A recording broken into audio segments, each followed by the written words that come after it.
अस्सलाम वालेकुम व्यूवर्स, मुझे उम्मीद है कि आप सब लोग ठीक होंगे। मैं अपने आज की इस वीडियो ट्यूटोरियल में आपको SQL insert into select statement और SQL insert into with select statement के बारे में बताऊंगा। ये स्टेटमेंट बेसिकली अगर हम सिंपल वर्ड में डिफ़ाइन करना चाहें तो ये एक टेबल से दूसरे टेबल में डेटा को कॉपी करने के लिए यूज़ होती है। यानी हमारे सोर्स टेबल में डेटा है मौजूद है, उसको हम टारगेट टेबल में भी कॉपी कर सकते हैं, बशर्ते कि हमारा जो उसके कॉलम्स की डेटा टाइप्स है वो सोर्स और टारगेट टेबल की सेम होनी चाहिए।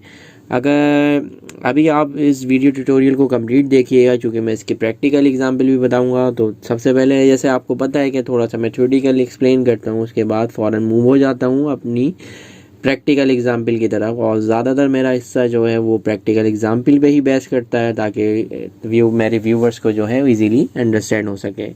तो अगर हम इसकी डेफिनेशन देखते हैं, the insert into select statement copies data from one source table and insert it into another or target table. The insert into select statement requires that the data types in source and target tables match.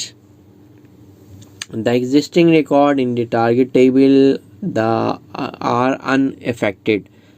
तो existing record जो है in target table वो जो है unaffected ही रहते हैं, क्योंकि हम बेसिकली टारगेट टेबल से ही सोर्स में जो है वो डेटा को भेज रहे हैं या कॉपी कर रहे हैं। अगर हम इसके सिंटैक्स की बात करें तो इसका सिंटैक्स ज़्यादा कॉम्प्लेक्स नहीं है, सिंपल ही है। इंसर्ट इनटू टेबल का नेम, जिस टेबल में हमें इंसर्ट करना है, और फिर हम लगाते हैं सिलेक्ट की स्टेटमेंट। सिलेक्ट की स्टेटमेंट बेसिकली जो हमारी नॉर्मल सिलेक्ट स्टेटमेंट होती है वैसे ही होती है। Select static from table name or table one where condition where is optional, you can apply or not. और अगर हमने जो स्टैटिक लगा दिया, स्टैटिक हम लगा सकते हैं कि हमारे तमाम कॉलम्स टारगेट और सोर्स के अगर सेम है तो हम लगा सकते हैं। लेकिन अगर हमने एक टेबल की आइडेंटिटी ऑन है, या स्पेशली अगर हमारी टारगेट टेबल की आइडेंटिटी ऑन है, तो फिर हम स्टैटिक नहीं लगाएंगे, फिर हमें जो है एक्सप्लिसिटली कॉलम सेम को डिफ़ाइन करना पड़ेगा। तो हम ये भी कर सकते हैं कि तमाम कॉलम्स जो है वो डिफ़ाइन कर दें इंसर्ट इनटू टेबल नेम के साथ और फिर सिलेक्ट की स्टेटमेंट के साथ भी। या फिर दूसरा ये भी होता है कि हम स्पेसिफिक कॉलम्स जो मैच कर रहे हैं दोनों एक दूसरे की टाइप से, तो वो भी हम डिफ़ाइन कर सकते हैं। अगर फॉर एग्जांपल हमारा 5 टेबल का कॉलम है, तो हम जो है 3 कॉलम से मैच कर रहे हैं, तो 3 कॉलम को जो है हम टारगेट से लेके सोर्स में जो है वो कॉपी कर सकते हैं। वेयर की कंडीशन ऑप्शनल है, आप चाहे तो लगा सकते हैं कि भाई अगर ये रिकॉर्ड वेयर कंडीशन के साथ एग्जिस्ट करते हैं तो कॉपी हो, अदरवाइज ना हो। तो अब हम चलते हैं अपने वीडियो ट्यूटोरियल की तरफ। हमेशा की तरह मैंने सारे टाइम सेव करने के लिए पहले से आपके लिए जो है वो क्वेरी जो है राइट करके रखी हुई है। हमारा जो इस वीडियो ट्यूटोरियल में मैं आपको बता रहा हूँ वो है हमारा ट्यूटोरियल डेटाबेस है, उसके अंदर 2 डेटा टेबल ऑलरेडी एग्जिस्ट करते हैं, वो है सप्लाई एंड कस्टमर। अगर हम सबसे पहले इनको देखें, इसका स्ट्रक्चर देखना चाहें, तो आप देखें कि इनका स्ट्रक्चर जो है सेम है। Customer name, supplier name, contact name, address, city, postal code है, और कंट्री है। लेकिन इसमें जो है वो फ़ोन का जो है हमारे पास जो है वो नहीं है, तो हम फ़ोन वाले कॉलम को जो है वो कॉपी पेस्ट नहीं कर सकते हैं उसके डेटा को।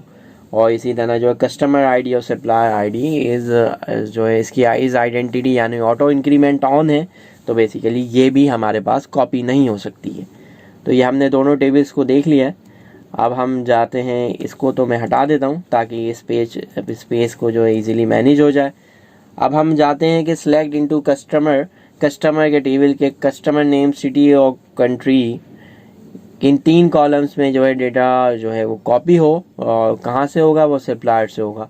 अगर हम इसको आप रन करते हैं, और बल्कि सबसे पहले मैं आपको काउंट भी बता देता हूँ कि दोनों के काउंट कितने हैं, स्पेशली कस्टमर के काउंट कितने हैं। कस्टमर के टेबल में अभी हमारे पास जो है 91 रिकॉर्ड्स जो हैं वो एग्जिस्ट करते हैं, और अगर मैं इस क्वेरी को चलाऊँ तो ये डेफिनेटली इसका काउंट जो है वो बढ़ना चाहिए। 29 रॉज जो है इफेक्टेड हो गई हैं। 29 रॉज इफेक्टेड होने के बाद अगर हम इसके काउंट को अगर चेक करें तो ये 120 रॉज हो गई हैं। तो इसके बाद जो है वो हम जो है वो तमाम कॉलम्स जो हैं टेबल के जो मैच हो रहे हैं उसको जो है वो उनका सप्लायर में से डेटा कॉपी कर रहे हैं कस्टमर के अंदर अगेन। अब हम देखते हैं कितनी रॉज इफेक्टेड होती हैं। अगेन 29 रोज जो हैं वो इफेक्टेड हो गई हैं। तो अब हम देखते हैं कि 149 जो है वो उसमें जो है डेटा आ गया है, रॉज जो है आ चुकी हैं। अगर हम इस कंडीशन के साथ अगर हम जाएं सिर्फ 3 कॉलम को हम टारगेट कर रहे हैं तो हम देखते हैं कि अब क्या होता है। अब ये 3 रॉज ओनली अफेक्ट हुई हैं क्योंकि हमने वेयर के साथ कंडीशन लगा दी है। और हम इसकी अगर टोटल रोज़ अगर हम देखें तो इसकी टोटल रोज़ हम 152 हो गई हैं जो 149 थी। तो आपने देखा कि किस तरह से हम इजीली डेटा को एक टेबल से दूसरे टेबल में जो है वो कॉपी कर सकते हैं।